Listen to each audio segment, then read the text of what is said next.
We're going to just jump into, so I've been kind of a personality junkie for quite a few years. I love the study of personalities, and when it kind of came as a relationship to mental health, as I started learning more and more about the mental health side of things, I just thought these are two topics that really fit well together, that for people, not just if you're a farmer yourself, but also for people that work with them, I think it's kind of important to take a look at. So that's what we're going to kind of dive into here. So when we take a look at, how come my slides are not forwarding?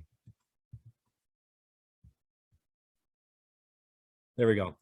So when we take a look at a couple different things, I just wanted to work with, when we talk about farm stress, we always talk about the finances especially. And when we look at financial related psychological factors and how it affects life satisfaction of farmers, we realize that even though we know that financial stress decreases life satisfaction, we realize that farmers show lower marginal effect than non-farmers. Okay, so I think one of the things we learn is that farmers tend to be more resilient than the general population, partly because, you know, the financial stress and a lot of weather stress, it's not just that they experience it, but they kind of grew up with it. And so it's a big piece of their livelihood that they're just kind of used to things like this happening. So we also talk about locus of control, and locus of control is a personality trait that, you know, people either have it internally or externally. So they either try to, you know, take a look at when things happen within their lives, do they try to figure this out themselves and have a lot of gumption to try to deal with their own issues, or to try to blame other people for this, that, or the other thing. So we realize that that is also another thing for those people that have internal locus of control. It increases life satisfaction. But again, the key point here is that farmers show smaller marginal effect than non-farmers. So again, two pieces of research that show that farmers tend to be a pretty resilient bunch, and maybe not experiencing the stress as much as other people, partly again because they probably grew up with it and they're kind of used to it. So let's dive into personality. So personality is defined as patterns of thoughts or feelings or behaviors.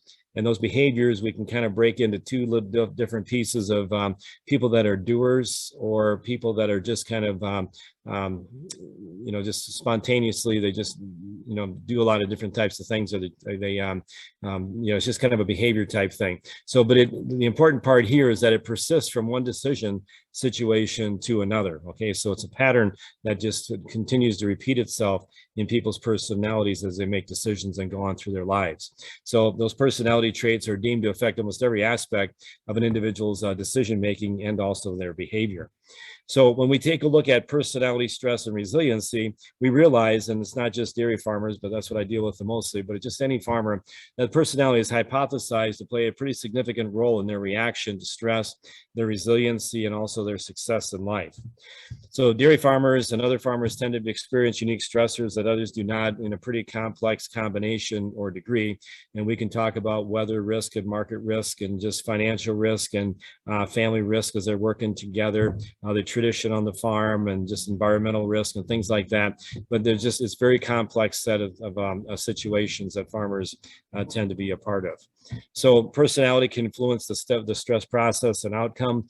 But the thing I want to caution people is that people believe that the link is actually stronger than research bears.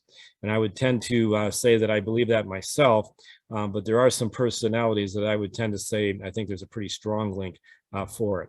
And the strongest link is definitely for the influence of neuroticism. And so if we could just try to deal with, the neuroticism is defined as negative emotion.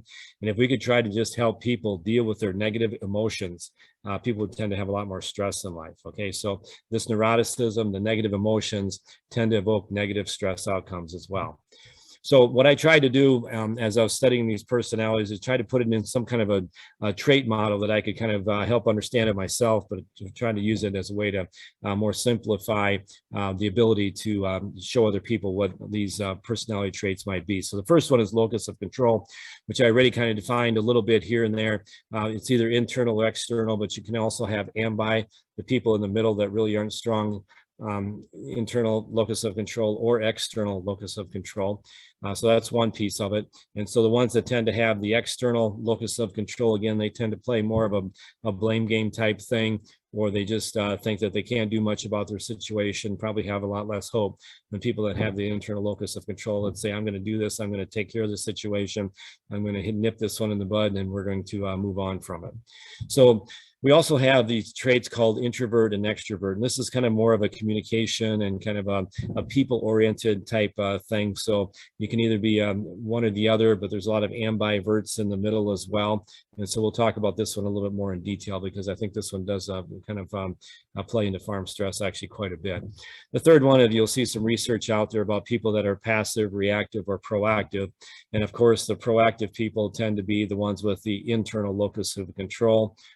They may or may not be extroverted, but I suspect they probably tend to be a little bit more extroverted, or they're very proactive in taking care of their problems versus somebody that just, lets their problems go away, or thinks they're going to go away, as they just reacts after the problem happens.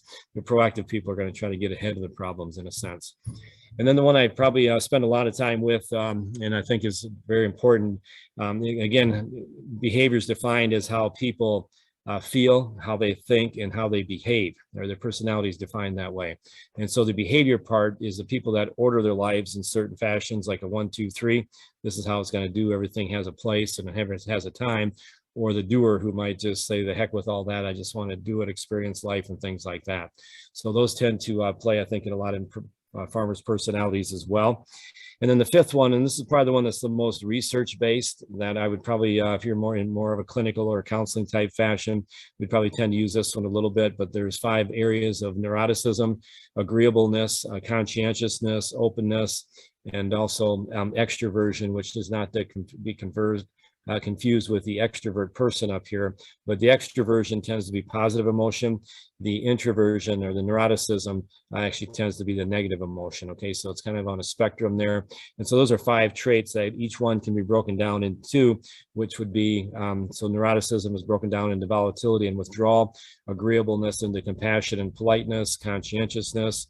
Okay, so everyone is broken down into a couple different things. And so how does this relate to mental health and farm stress? I would tend to say that, based on the research and based especially on my own experiences, is that farmers that tend to have more of an external locus of control probably tend to have a little bit more stress as well.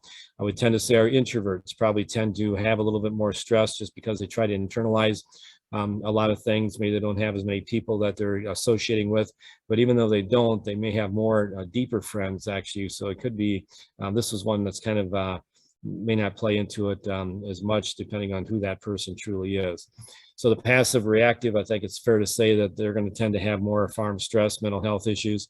The feelers that just kind of, if they're really strong feelers, where they can really get wrapped up in their own emotions versus a thought process of how to think through their feelings, I would tend to say might have high levels. And this neuroticism, this negative emotion, whether you're talking about farm stress or just any kind of stress in life, when negative things happen and they always think the worst and have this negative emotion, I would tend to say that they're probably the ones that kind of dig themselves into a hole, especially emotionally wise as well. And just those concepts of both volatility, where they can react, maybe in anger, in different types of ways, irritability, and just their ability to actually withdraw and just kind of get away from people and just deal with it. So again, if we're talking about farmer mental health, I would probably put that pyramid on the left side of the scale for the ones that probably tend to experience the stress. And sometimes you have a person that might be very strong in all 5 of those. Okay, so then I would really know that this is a person I probably want to keep a pretty close eye on. So when you take a look at that first top one, the locus of control, research will show that farmers with higher internal locus of control, they tend to move to improve more. They search for more income opportunities and seek solutions from a larger area, versus our external locus of control, that when you take a look at them, they tend to move, seek, and search actually less. So when we go to the second level with the personality box of the introverts versus the extroverts, you can just, I'm just not going to read all these, but single words versus multiple phrases tend to be more inward versus more outward, fewer but closer friends, lots of friends by definition. So if you talk to an extrovert about a friend, anybody that they met someplace and talked to them once or twice, they might consider them a pretty good friend. In rural areas, the increase of males for introverts, and when you take a look at, smaller farms, and may not want to deal with the employees and things like that. And on the flip side, we've got some larger farms that part of the reason they have employees is because they like working with people and they want to have employees around. So there's people to work with, because also can get to be a lonely job. which the introverts would actually tend to like. But at the bottom line with the introvert extrovert is this aloneness tends to recharge the energy of the introvert, and togetherness recharges the energy for the extrovert. So we take a look at a couple of the things I'm just going to kind of skip through, but I think the important part here is that you need to understand, we need to understand both our need and others' needs to regain energy. So an introvert needs to regain their energy by, taking walks, just being by themselves. The extroverts, they just need to get out where people are, pick up the phone, text people and things like that, and just kind of be where some of the action is. So as the group gets larger, we tend to get more introverted. So when we take a look at the ambiverts in the middle, they tend to be pretty imbalanced, very comfortable going introvert or extrovert. So when you take a look at that, just realize it's not an either or, and then the internal locus of control is not an either or either, as there can also be some ambiverts in the middle there. But from what I tend to find is that dairy farmers and a lot of other farmers, part of the reason they do farm is because they do kind of like working by themselves, and they do tend to be a little bit more introverted, and that's what they like. So we also have the introverts where they tend to use more information and more intuition. They tend to think things through a little bit more versus our extroverts tend to make more snap decisions. So that can actually play into it as well. So when we take a look at proactivity, it's been previously linked to leadership and sales and performance and personal achievements and a lot of things. So there's a lot of successes that are actually linked to people that are very proactive versus being passive or reactive as well. So when we take a look at that, I should have actually put that square there on the passive reactive type people. When we take a look at neuroticism, it's also kind of somewhat related to people that tend to be more reactive and passive as well.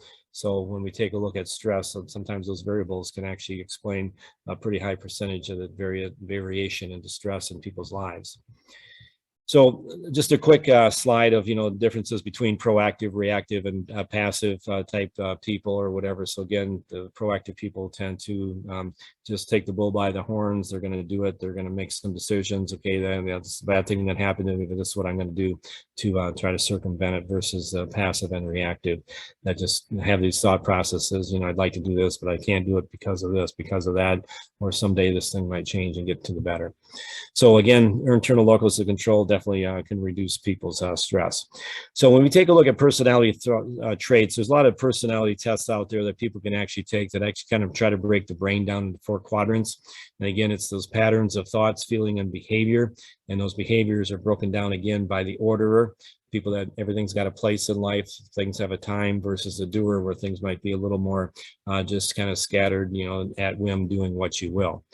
So there's other types of personality tests out here. I just threw one up here that's kind of colored. So the blue might be our feelers, the golds might be our orderers, the oranges, sometimes they're distinguished as red, might be our doers, and the green tend to be the thinkers, that engineering type person. The disc type model as well that Iowa State uses is also another one that's somewhat related to this as well. And so there's a lot I think we can actually learn from people and their ability to overcome stress in what we work with this. So when we're dealing with the feelers, again, they tend to be a more of emotional thing. So you talk about people first, what's best for all, and that's kind of what we talk about. So when I'm going to sit down with somebody I know is a big feeler, I'll ask them about their family first before we get down to business. When we take a look at the thinkers, okay, you can just get right down to business and start sharing some data with these people. You might not even have to say hi, but just very pointed to the data. They process time, process numbers, and things like that. Again, they tend to be our lawyers and our engineer type mindsets. So the orders, when I'm sitting down with them, basically we're going to deal with agendas, plans, make sure we're on time and not late for a meeting, because that can cause a lot of stress for them as well. And then also the doers. So the doers, you need to have something that's kind of fun, challenging. So they might have a different set of questions like, what'd you do for the weekend, or what kind of exciting things did you do this past week, or whatever. So when we communicate with people from these other personalities, okay, there's also kind of some skill to be able to do that as well. So the farm stress is embedded in many of the personalities. So I'm going to pick out these 4 personalities and just see how it might be associated with some of these things, because we know that higher levels of anxiety and depression, they tend to have more of an emotional attachment. This feeler type person, they might treat the business as the farm as more of a business versus a way of life. But for them, it's kind of a family. It's on the farm. There might be a lot of tradition and just a lot of emotions that keep them there as well. So they tend to be more engrossed in emotional reaction, and sometimes they wallow in these negative emotions. emotions. And so if somebody's going to suffer from neuroticism and negative emotion, I would tend to say that the highest tendency is probably going to be this person here. And they also might play that blame game emotionally. So anytime that farm's a failure, okay, they might kind of wallow in their own shame and their own guilt because of, things aren't going quite right. The thinker type person, excuse me, again, this is the engineer lawyer type mindset, but indecisiveness. And so sometimes a business might think, well, let's hire all these thinkers because we want to make sure we get this thing pretty well thought out. But the hard part is that things might not get done because they tend to be very, very creative type person that thinks, and they might not get some stuff done as well as we might hope they might. So the thinker type personality is, again, very creative, but again, not see things through to completion. Keeping thoughts above their emotions tends to be pretty paramount for them as well. And so if things don't, if emotions start getting the best of them, it might only add to their stress. The order type person, the farm stress here might, things don't always go according to plan. Harvest might not happen. It might have rained, so we didn't get our hay up and things like that. And so everything's got a time and everything's got a place. And when things are out of time and things are out of place, this kind of creates chaos in their mind. It can actually create quite a bit of stress in their mind with it as well.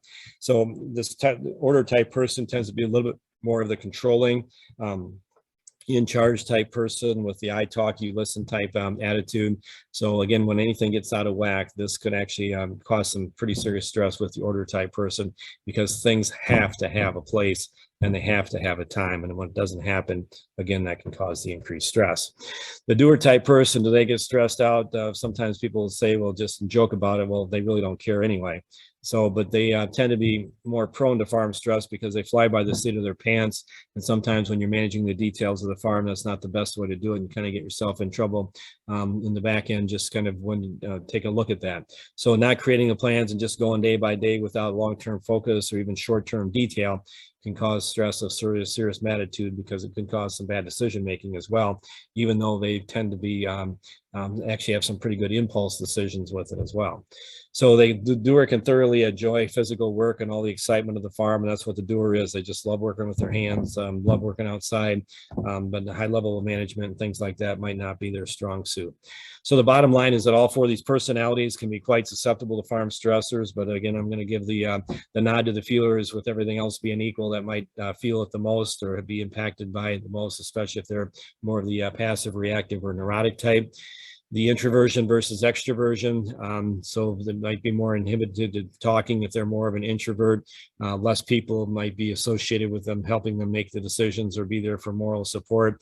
But again, their friendships, they might only have, 3 to 5 friends, but they may be some very deep friendships that they've had for a lifetime that they know they can depend on. So again, when we take a look at these personalities and just farm stress, anxiety, depression, okay, I think they can all kind of play into that as well. So here's just a few pictures about the feeler, just to kind of get a feel for what it might look like, what that a picture. Some people like words, some people like pictures, what that might look like. So when we take a look at, they just want a trip to Alaska, and this is what the feeler might think, it's going to be a great week of quiet and campfires and reading a book and things like that. The orders are going to think, well, I get to organize this trip, try to hit some attractions, do it all within a week. The thinker might start questioning, well, should I even go? I just want a free trip, but why should I go? Where can I get a manual to get the most out of a trip like this? And the doer is just basically thinking, wow, I can make some friends. It'll be kind of exciting, get to know some of the people there. A lot of enthusiasm for doing stuff like that.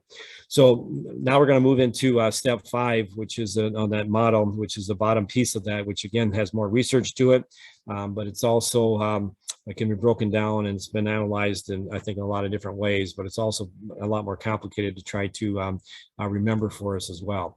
So the openness is one, the conscientiousness is another. Each one of these has 2 aspects, as I showed before. So the openness also has experience and intellect. And if you see the word in bold, you'll know that women tend to have that piece higher than men. So when you take a look at personalities between men and women, we're more alike than we are different. Okay, but there are some differences here, and openness to experience is one where women tend to be higher, men tend to be higher openness and intellect. So conscientiousness, women tend to be more orderly than men, believe it or not. Yeah, no surprise to a lot of people. Men tend to be a little bit more on the industrious side. When you take a look at extroversion, so again, this is kind of a feeler type one. So women tend to have more enthusiasm. Maybe men tend to have more assertiveness. Could be a cultural thing. I don't know. But anything that's dealing with emotion, women tend to be higher with that. So enthusiasm is a positive emotion trait, as is extroversion or whatever. So that's where that kind of goes. Agreeableness, women tend to be higher in both compassion and politeness. And when you take a look at neuroticism, they also tend to be higher in both volatility and withdrawal. So both extroversion and neuroticism, so positive emotion, negative emotion. And so when you take a look at the difference of those, the sad thing is a lot of times it's the negative emotion that overrides that positive emotion.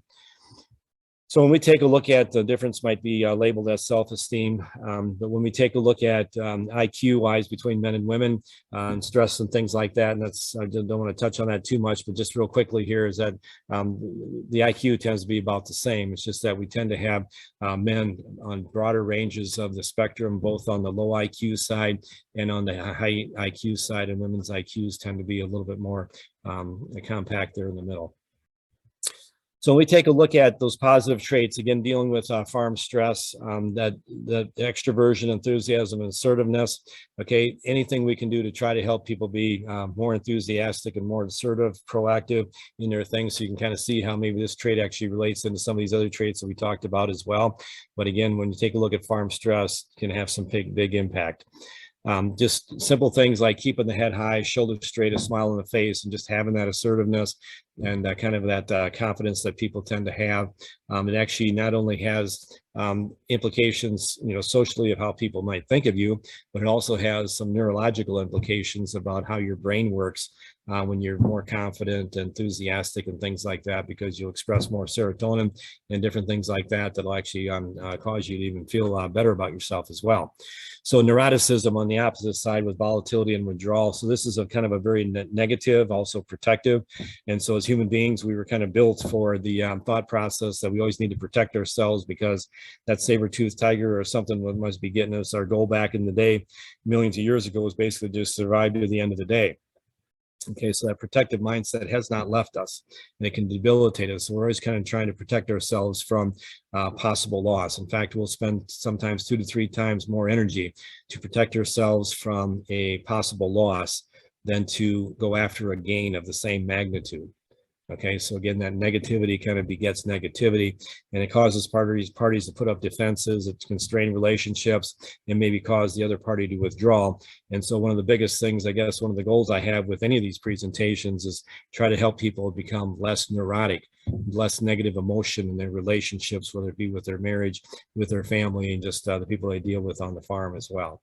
So in marriage, neuroticism is a heavy predictor of divorce, failed relationships with children. That can also add to a lot of farm and family stress as well. And so again, this is the one that's probably the most destructive to relationships, is this personality trait of neuroticism and negative emotion.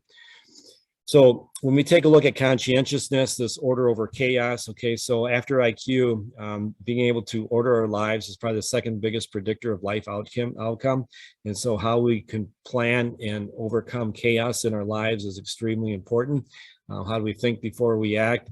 And so one of the thoughts about this one is also, it's also related to discuss that people like to order their lives.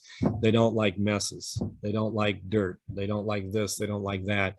Okay, so they try to order themselves so they don't have to deal with that kind of thing. And it's actually a positive life outcome as well. When we take a look at agreeableness, okay, so this is kind of a negotiation stance trait, and how this relates to farm stress is that, there's a lot of decisions that have to be made within families. And one of the thoughts is, how do you negotiate? Okay, friendly wise, how do you get what you need? How do you at least be as assertive enough as to get what you need, or at least to say what you think is best for the farm and what's best for the family, versus kind of being a doormat and say, well, whatever he or she says is what we're going to kind of go up with. So it's a negotiation stance of how we take care of our own needs, the farm needs, the family needs, the household needs, the kids' needs, spouses. And so this one can actually impact farms negatively if we don't take care of those own needs. Agreeableness also says that just the element of margin of time plays into the success and failure of life. And so the more we're pushed to time-wise and finance-wise to get it all done for less money, okay, it's just a balancing act that sometimes can push people over into from stress into distress on the farm. Openness to experience. So these are just some that, a lot of farmers get stuck in the tradition of how dad did it, this, that, or the other thing, has been done this way for 30 years. Why would I change it? Okay, but this openness to experience and just the new ways of doing things, new management techniques can really play into farm stress as well, I would tend to say. And when we have successes in our experiences, we tend to get this dopamine release. Okay, and dopamine is one that when we take a look at, people that succeed at this and they succeed at this, and they're always getting a dopamine release based on success. Okay, you can only handle so much exhilaration, so much success, so much great things happening to you, is that your brain will actually kind of stiffen this up a little bit and actually kind of put a damper that you can't have too much dopamine, or we're going to kind of dampen this down, which means you're going to need, and you can become addicted to it as well. You're going to need more dopamine the next time to get the same amount of reaction to it, or just feeling of success and things like that. And so sometimes that dopamine, it's a kind of a feel good type thing, causes us to do more, but again, it can actually be kind of addictive and things like that over time, versus something like serotonin, which is the happiness hormone. Is you just can't get too much serotonin. You can't have too much happiness in your life, but you can have too much excitement at times. So this is just a graphic that I'm just going to show real quickly, is that if I take a person that scores like a 60-40, very high in agreeableness, okay, I'm probably going to be right 60% of the time saying that this person's actually female. And if I would take that neuroticism and also put that on the right side and say that this person is highly neurotic, I'd be right 60% of the time saying that person's female. If they're agreeable and also neurotic, and I would put those two traits together, I'd be right close to 67% of the time saying that that person's female.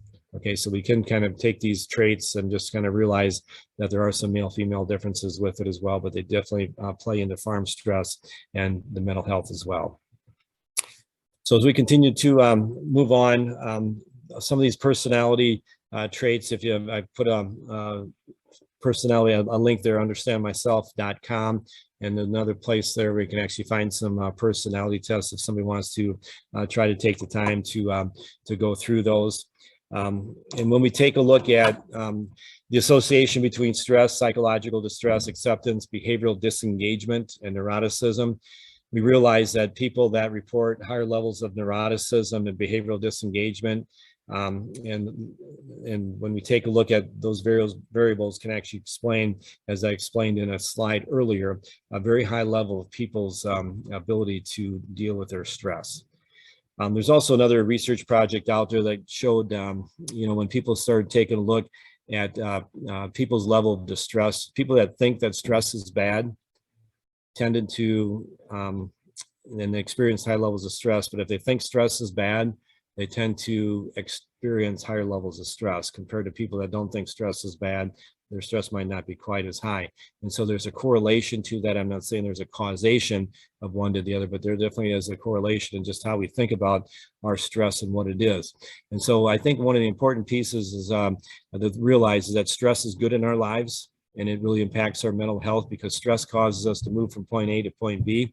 It causes us to do something to better our lives. It causes us to kind of engage in life. And so I actually want to think of stress as kind of a good thing in my life. Okay, but it's to the point where it gets into distress, which tends to be the problem. So it gets to a point where it's beyond our comfort level. Okay, so we tend to perform higher with levels of stress, but it gets to a point where there's too much and it starts breaking down into distress beyond our comfort level. And that's what we really need to worry about with the mental health of with our farmers and people that work with them as well. And I don't want to negate, a lot of times we talk about farm mental health as being a male thing, but there's research out there that sometimes shows that farm women will actually experience higher levels of stress and on the farm than men will, and probably because of the multitasking and the roles that they have to work with.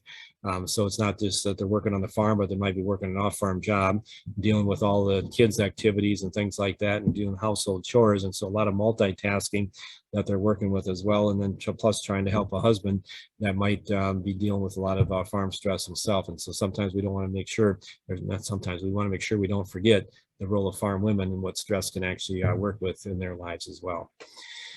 So when we take a look at farmers that use acceptance as a coping strategy, okay, so they tended not to engage in behavioral disengagement, and they scored low on neuroticism. Okay, so people that, again, score low on neuroticism and don't disengage in their behavior, so not passive or probably even reactive as well, are more accepting of what stress is in their lives. And I think that's kind of the key to it, is that we just need to accept, sometimes what's happening to us and do our best.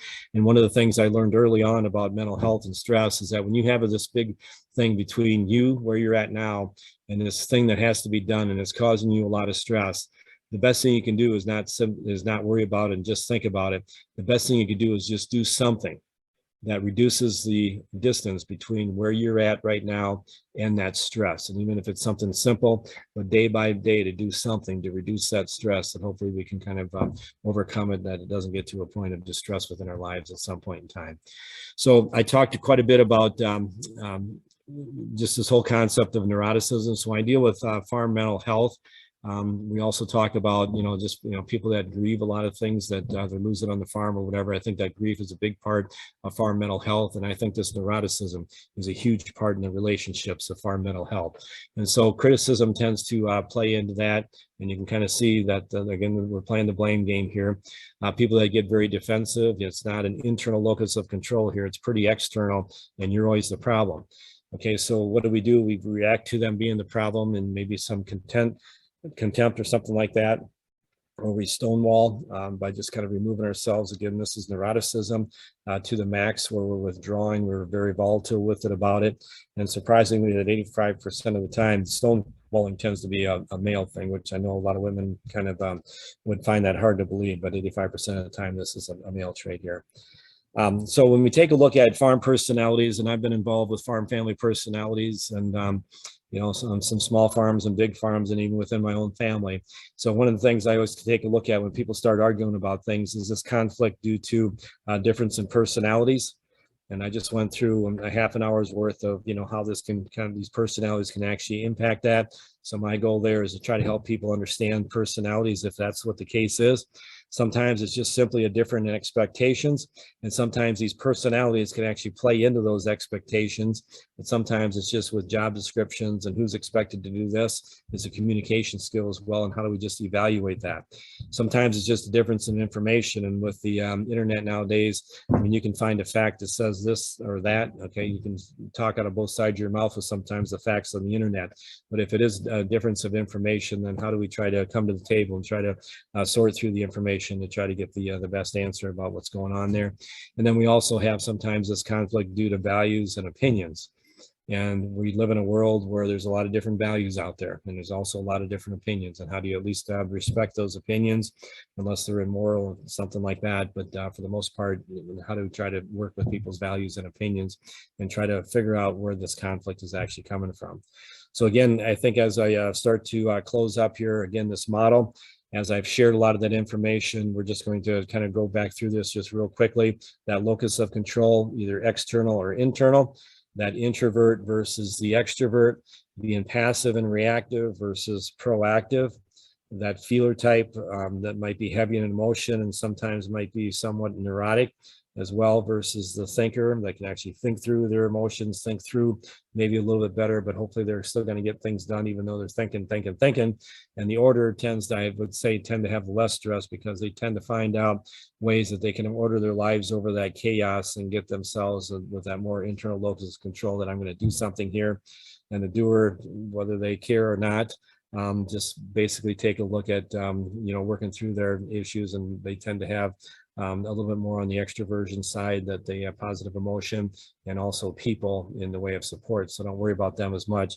But again, that neuroticism on the left side, the agreeableness and the compassion and the politeness here, just to make sure that we're not a doormat as we're working with things that people do have to say what's on their mind in order to get things done, versus just say we're just going to not say anything, is better left unsaid. And we don't want to turn over that that rug because of what's underneath it or whatever and stuff like that. So that's kind of the farm personality trait model. So that's basically, again, the stress levels of farmers are going to be, I think, on this side of things or whatever. So again, if we have farmers that are very heavy on that left side of this pyramid model, I would tend to say those are the ones that we tend to worry about the most. So I would tend to say that's the end. And so, Fred, we could open up to questions now, or if you wanted to wait with all those to the end, we could do that as well. So I'll turn it back to you. Well, thank you. While we're making the change here, we're a fairly small group. If you'd like to ask Dr. Tranel a question directly, go ahead and unmute and ask him a question. Not seeing anybody unmuting or any questions coming. While Donna is, Larry, if you will, yep, you're off of your shared screen. If Donna will go ahead and share hers. I've got one question for you, Larry. One of the things that when we're working with dairy producers or farmers who are in this high stress financial situation, which personality will respond more likely, better, or already have in place an exit strategy? Good question. So we always want to make sure that people do have an exit strategy. And so I sometimes give this example that you probably heard before, Fred, that, you know, I'm going to farm till it's all gone. And that is an exit strategy. It might not be a very good one, but I think people do need to have exit strategies. And I would tend to say that it's going to be our orderers. If we're going to look at that 4-trait model, it's probably going to be our orderers and our thinkers that are probably going to have that piece thought out and also put it on paper and processed it through. When you take a look at, they're probably going to have an internal locus of control. Whether they're introverted or extroverted, I really don't know in a situation like that. So I appreciate that question because there's certain questions or certain personalities are going to relate better to certain types of things that are happening on the farm as well. And I would also tend to say that they're probably one that's open to experience. Okay. So that would be a trait that I would think that person would also tend to have, because they're very open to, if things don't work out here, what's my next step that I can deal with. So good question. Very good. Do we have any other questions? If not, while Donna is loading her PowerPoint and sharing it, I will introduce her. Donna Mills is an extension person in our office. She's our farm ranch wellness educator. Very interesting person. If you ever get an opportunity to sit across her or at a table, a load of international experience. She can talk about some very interesting places she's been, as well as traveling she's done. She also is our coordinator for our Master Gardener program. And if you've ever been here to the Sioux County office, take a moment and do the walk through the garden they've put together. It's a very relaxing and peaceful place to be. Donna, you're our farm ranch wellness educator. The podium's yours. Thank you. Yeah, I'll share my PowerPoint in a second, but I want to share today about the Farm Ranch Wellness project resources and just give a micro training on what to look for if someone you know appears distressed. And I think, Larry, I've identified, if I got it right, the feelers are the ones we want to be aware of for suicide prevention strategies.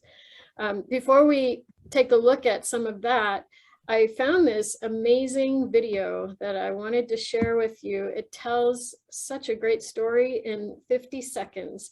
So we are going to listen carefully for signs of distress in Pete and how he was helped by his friend Jim. All right. Let me make sure that I'm sharing my sound with everybody. Yes. Okay, here we go.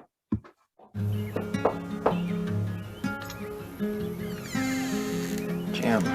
Hey, Pete, how you doing? That's the day Jim saved my life. I tried ending it all once before. Morning, fellas. Jim wasn't going to let it happen again.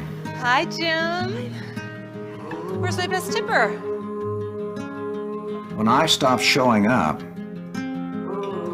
Jim showed up at my door.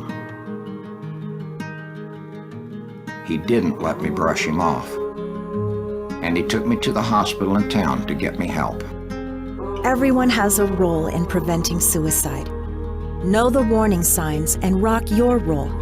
If someone you know is in crisis or emotional. All right.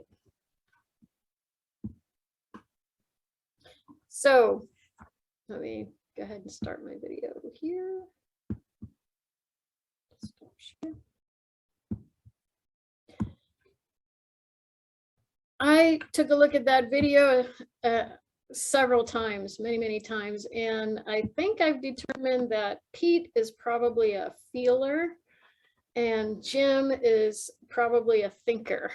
So maybe they're a good match. But before we try to identify signs of stress and talk about how we can help others, as these two guys related to each other, we are going to take a look at some risk and protective factors of a person who is in distress.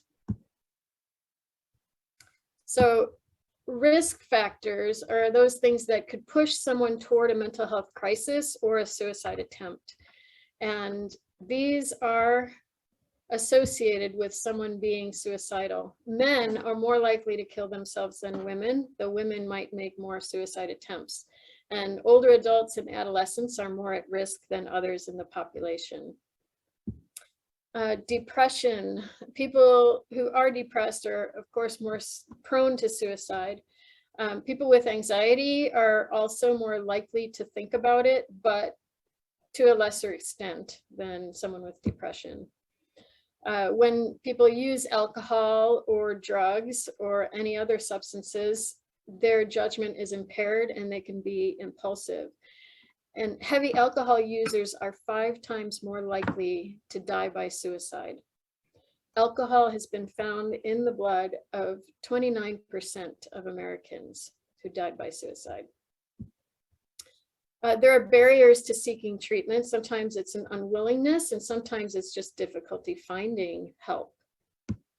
Losses could be relationship breakups, death, financial loss, farm loss.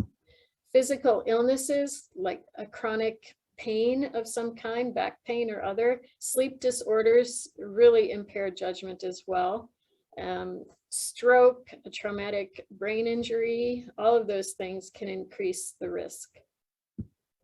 And then the 2 factors that are the most significant risk are having an organized plan, especially if it includes lethal means, and making a previous suicide attempt. So in the video that we just watched, what was a risk factor that you heard from Pete? He kind of said it in the background talk. Did anyone hear any of these things?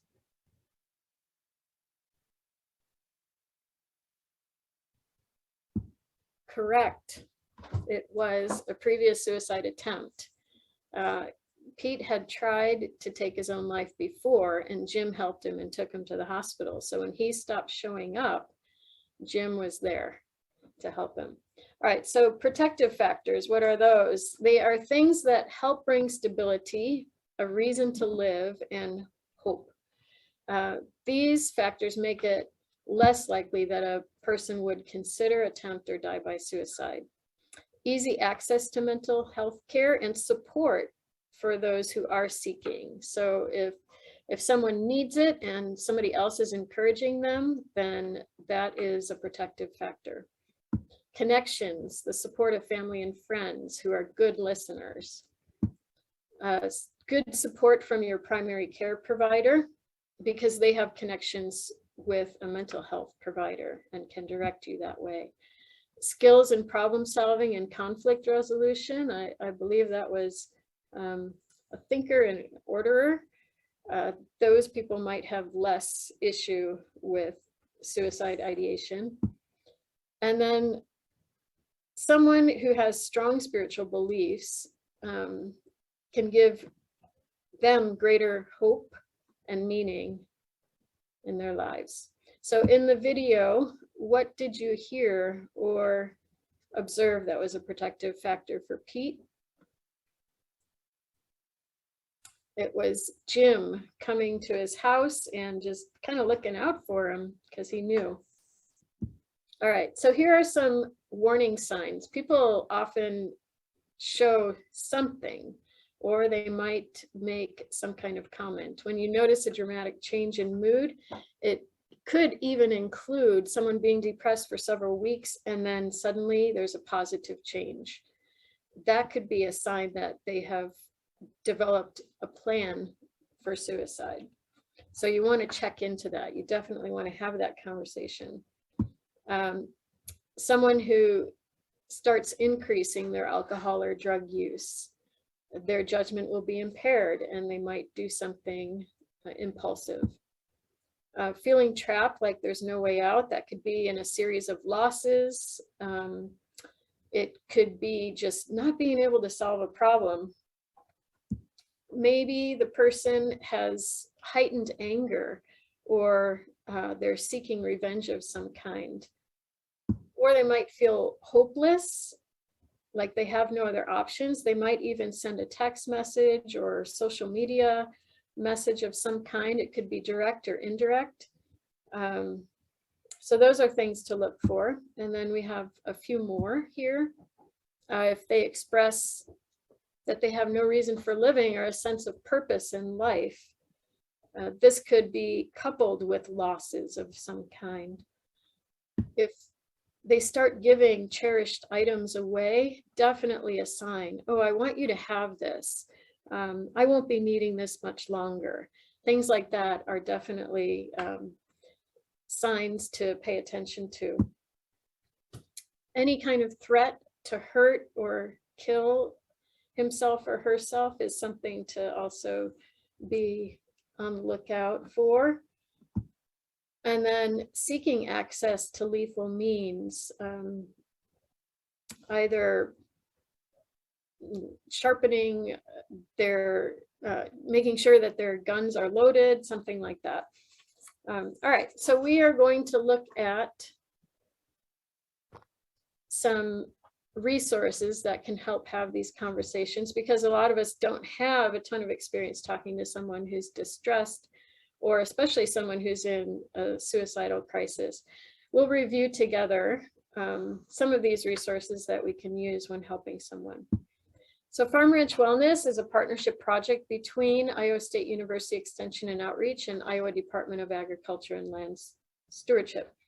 There are two packets. One is for the farmers and ranchers, those who are our producers, and the other packet is for ag advocates, those who might discuss finances with clients or have other kinds of interactions, selling equipment or seed, ongoing contact where they would see somebody regularly. And these packets are designed to help us identify and access the useful resources, trainings, and consultations that are available for free, some within extension and some without. There are plenty of consultations available, and each of these packets have slightly information for the population that they are targeting. This first one for producers has some of the things that we looked at on the previous slide: signs and symptoms of mental health, someone who's in a suicide crisis. Over on the other side, you can see the various trainings and free consultations available on either side of the panels. The yellow is the crisis line and the red are the stress lines that people can call just if they need someone to talk to. Sometimes it's easier for people to talk to someone they don't know when they're in stress, because maybe they don't want to worry somebody. So those are options, and there are trained counselors on the other end of those hotlines. And then the last page on this packet has information that would help someone understand how to access services if you have insurance or if you don't have insurance, and then what are the things to expect if you do have an appointment with a mental health provider. what do you need to know ahead, and what are the questions you can ask or the information that you need to provide for that provider. All right, and this one is for ag advocates.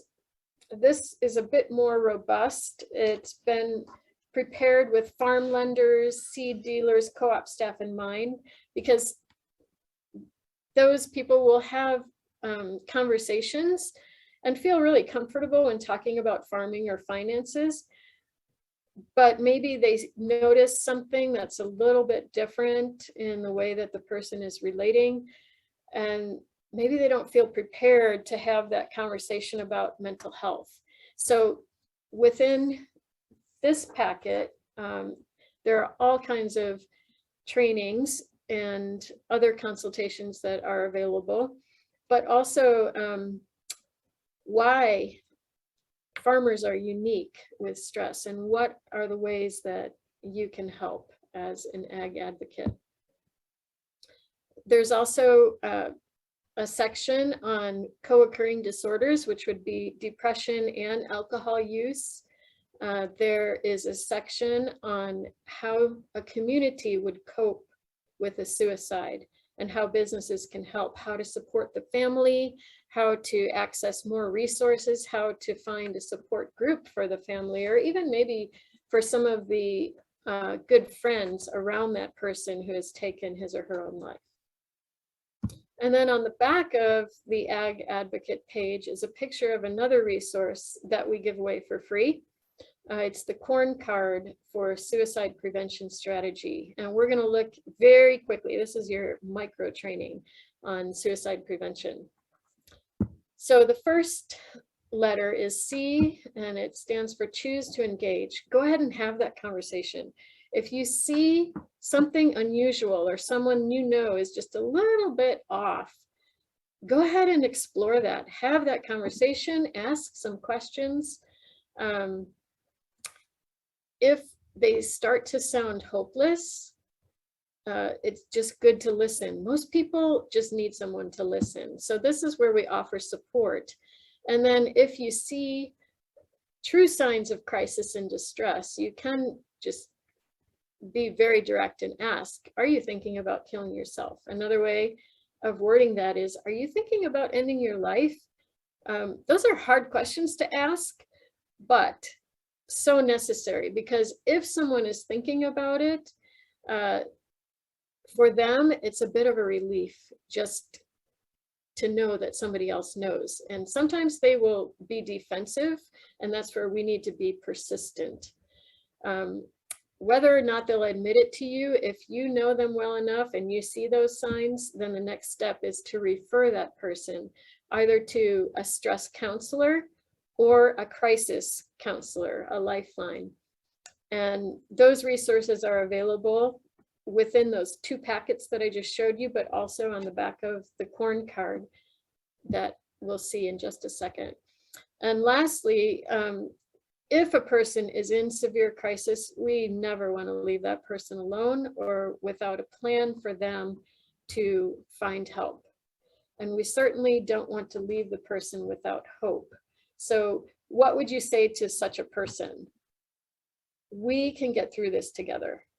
I'm with you in this. You can ask, who else would you like to invite into this conversation so we can get the best kind of help for you? Here is the front and the back of the corn card, and you can see at the top the Iowa Concern Hotline.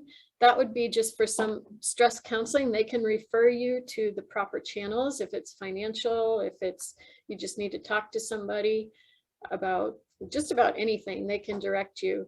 And then the next one is the National Suicide Prevention Lifeline. That one actually is going to a 3-digit number on July 16, and that just as we have 911 for emergencies, we are going to have a 3-digit number in the US. It's 988, and that is for a mental health crisis. So if somebody is going through a mental health crisis, you can be the one to dial that 988 after July 16 to help that person and let them talk if you don't feel ready to have that conversation. You can start it, and then let that person talk to a trained counselor and they can direct them to some help. And then there's a veterans crisis line and Your Life Iowa, which will also direct to any kind of help that that person might need. So let's think about these points again. Choose to engage, offer support by listening, refer the person to helplines, never leave the person alone. Now let's think about someone that you might know or you have known in the past who was in distress. What were the risk factors that you could see, or what are they? What are the protective factors that that person has around them? And then what are some of the warning signs that are popping up in that person's life? So if you see those things and you need to pursue that conversation, it's good to get equipped. And we would love to equip you with these resources. They are totally free.